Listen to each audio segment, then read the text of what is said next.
chers lecteurs et chers consommateurs, aidez-nous et le réseau Plus que Pro à lutter contre ce cancer que constituent les pseudo-youtubeurs de l'intox et la désinformation qui n'ont d'ailleurs rien à vous apporter.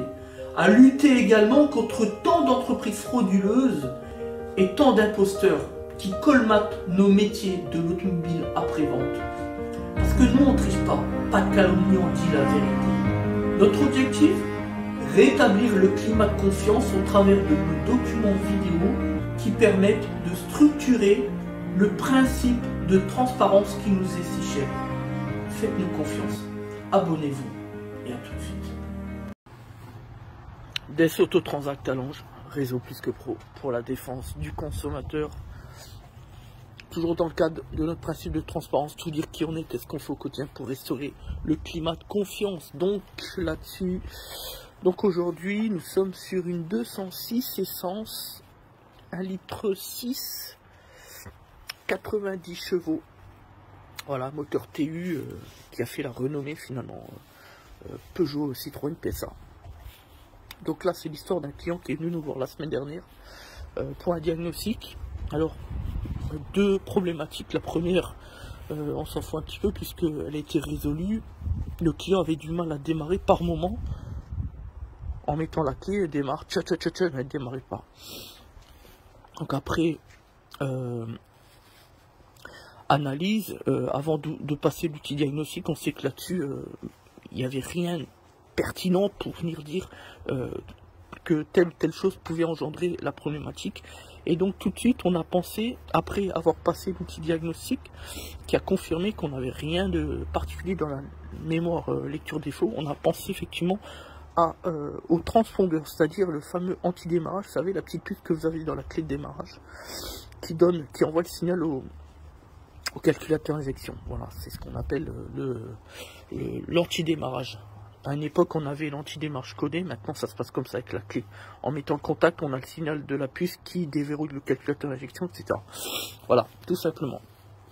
Donc, effectivement, on a demandé au client s'il n'avait pas une deuxième clé et s'il avait déjà démarré avec cette seconde clé, parce que si c'est une clé qui n'est pas apprise par le calculateur, ça peut non seulement empêcher le démarrage, mais définitivement, puisque le code sera corrompu, erroné, et du coup même l'autre clé avec laquelle on pouvait démarrer, ben vous n'allez plus démarrer. Donc il y a un vrai problème puisque vous êtes en panne, voyez. Donc voilà, une fois que le client nous a dit qu'il avait déjà utilisé l'autre clé, je lui ai dit écoutez, ce qu'on fait, utilisez donc cette deuxième clé pendant une semaine pour voir si vous avez les symptômes qui reviennent. Et ce matin, le client est venu nous voir, il nous a dit que ça fait 2-3 jours qu'il roule, qu'il démarre le véhicule avec l'autre clé, la deuxième, et il n'a plus de problème. Voilà, donc là, problème résolu. Donc vous voyez, il n'y a pas toujours besoin d'outils diagnostiques pour diagnostiquer, juste un peu de bon sens et d'expérience professionnelle. Nous on est spécialiste Peugeot, PSA, donc on connaît bien les moteurs, on sait que en termes de démarrage, il n'y a jamais de problème là-dessus. Donc voilà, c'est pour ça qu'on s'est tout de suite dirigé sur ce problème d'anti-démarrage codé, enfin d'anti-démarrage avec profondeur avec la clé. Simplement, la mise qu'il faudra faire avec la première clé qui a un bug, il faudra juste faire un apprentissage. Voilà, avec le calculateur, un apprentissage des clés, voilà. Vous avez un code 4 chiffres normalement, ou alors c'est un code qu'on peut récupérer à partir du numéro de série avec le concessionnaire chez Peugeot, quoi, en clair. Voilà, ça c'était le premier problème. Le deuxième problème, c'est le client qui nous dit il a des petits troubles à bas régime en toutes circonstances, que ce soit à froid ou à chaud, c'est-à-dire au régime de ralenti, des fois des petits creux qui enjoint à presque caler, mais qui cale pas, ça fait des boum. Alors ça, on sait qu'on a souvent des problématiques liées à l'ensemble à oxygène qui peut générer ce genre de trouble. Mais nous, quand on a ouvert le capot, on a tout de suite vu ici le moteur papa. Et on sait, à l'époque, dans les années 2000, on savait que ça pouvait générer le même trouble. Et effectivement, à l'outil diagnostic, on a un défaut sur la fonction moteur papa. Et donc, ce qu'on a proposé au client, tout simplement, c'est vrai qu'on ne le fait jamais parce que nous n'aimons pas communiquer sur les nettoyages à tout va de toutes les pièces. Faut savoir que sur les diesels, c'est une connerie, par exemple, de nettoyer la vangère ou de nettoyer le filtre à particules au Karcher. Vous voyez le genre de conneries, ou même le doseur d'air ou l'admission. Voilà, là où il y a souvent beaucoup de calamine dedans, forcément à cause de la recirculation de la vangère d'ailleurs. Mais tout ça, c'est des conneries. Mais pour le coup, là-dessus, sur les petits moteurs 1.4 à 1.6 essence, on sait qu'on a souvent le petit moteur papa qui est justement souillé par la graisse, par le gras, un peu de calamine. Voilà, ça on sait que ça arrive souvent, même quand je serais chez Peugeot, de toute façon on avait souvent fait des petits nettoyages et ça pouvait faire la résolution de ces petites anomalies, de ces petites perturbations à bas régime, au régime de ralenti, pardon. Donc voilà, donc ce qu'on va faire là-bas, tout simplement on va déposer le moteur papa pour pouvoir le nettoyer. C'est aussi simple que ça.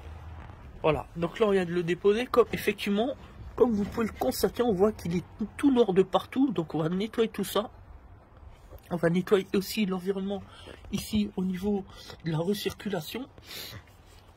Et d'ailleurs je le sens, c'est bien gras. Bon bref, on va tout nettoyer tout ça, reposer le moteur papa, lancer un test actionneur et mesurer, contrôler s'il y a une distorsion ou s'il y a un manque de stabilité du moteur. Et puis on va laisser repartir le client avec ça. Il nous dira au bout d'une semaine s'il a à nouveau les symptômes, auquel cas on devra donc remplacer le petit moteur papa.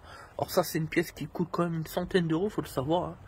Donc c'est pas donné, bon bref, peu importe, c'est pas non plus la fin du monde. Donc voilà, donc là on peut tenter sur ce type de choses, mais uniquement sur ce type de choses, moteur papa, un nettoyage, voilà, et ne pas tenter des nettoyages comme on l'a dit tout à l'heure à tout va, par exemple sur les vangères, où on a même des garagistes, des pseudo-garagistes qui viennent expliquer aux gens, aux consommateurs, à leurs clients qui ah oui, il faut mettre le Karcher dans le filtre à particules, ou il faut nettoyer, démonter la vangère pour la nettoyer, etc. Voilà, ça c'est juste reculer pour mieux sauter, et c'est surtout faire dépenser des sommes folles aux consommateurs, aux clients pour rien du tout, puisque ça ne fonctionne jamais, pour des raisons d'ailleurs évidentes et de bon sens, enfin peu importe, voilà. Donc c'est parti pour le nettoyage.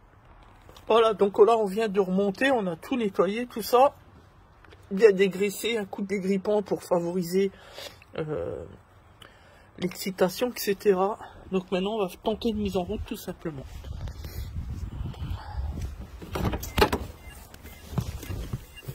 Je dois dire que ce samedi matin, on est le 2 avril, le 2 avril, et je dois dire que c'est très froid, il neigeote un petit peu d'ailleurs, il y a des petits flocons de neige, c'est très froid, samedi matin.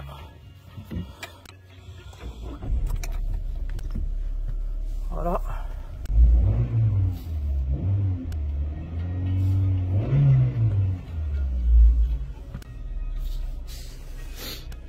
Il y a la clim là-dessus.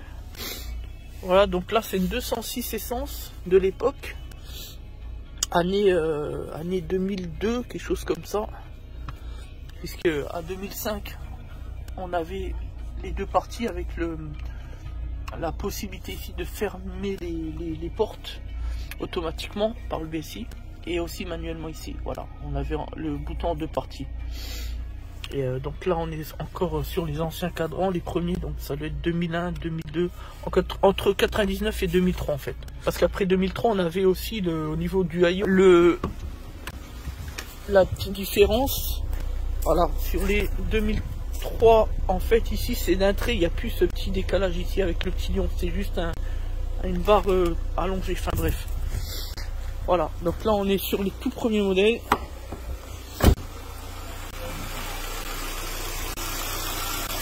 Voilà, donc là tout va bien, tout se passe bien. On a un véhicule qui tourne déjà plus rond. Parce que la semaine dernière, quand le client est venu avec le véhicule, on sentait déjà des micro-secousses à bas régime. Là c'est vrai qu'il tourne vraiment bien. Donc maintenant voilà, on va laisser comme ça, on va faire repartir le client qui arrive dans 10 minutes. Et puis tout naturellement, il nous racontera l'évolution dans la semaine par rapport à son anomalie, tout simplement. Voilà.